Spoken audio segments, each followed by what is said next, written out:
মাত্র 3 দিনেই বিচার শেষ। রামিসা ধর্ষণ হত্যা মামলা এখন অপেক্ষা রায়ের। বৃহস্পতিবার ঢাকা শিশু সহিংসতা দমন ট্রাইব্যুনালে যুক্তিতর্ক উপস্থাপন করেন রাষ্ট্র ও আসামি পক্ষের আইনজীবীরা। রাষ্ট্রপক্ষ থেকে বলা হয়, ঘটনাস্থলে সোহেল স্বপ্না ছাড়া আর কাউকে দেখেননি সাক্ষীরা। এছাড়া 164 ধারায় স্বীকারোক্তিমূলক জবানবন্দিতেও প্রধান অভিযুক্ত সোহেল তৃতীয় ব্যক্তির নাম উল্লেখ করেননি। আদালতকে বিভ্রান্ত করতেই সোহেল হঠাৎ তৃতীয় ব্যক্তির নাম নিচ্ছে বলে মন্তব্য করেন রাষ্ট্রপক্ষের আইনজীবী। সোহেল রানা তার 164 ম্যাজিস্ট্রেট কর্তৃক যথাযথভাবে রেকর্ডকৃত অত্র ট্রাইব্যুনালে পড়ে শোনায়।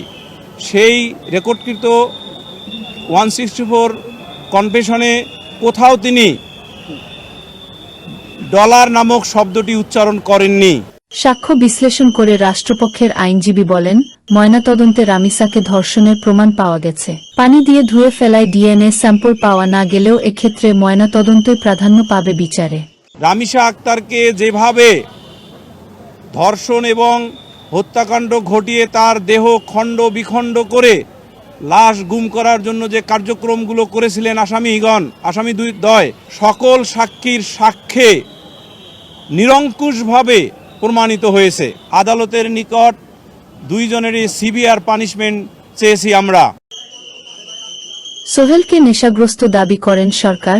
নিযুক্ত আসামি পক্ষের আইনজীবী তার জবানবন্দির ভিত্তিতে কোনো সিদ্ধান্ত না নেয়ার আদালতের কাছে প্রার্থনা জানান তিনি। উভয়পক্ষের আইনজীবীর যুক্তিতর্ক উপস্থাপন শেষে রায়ের জন্য 7 জুন দিন ধার্য করেন ট্রাইব্যুনাল। এসআর সংবাদ।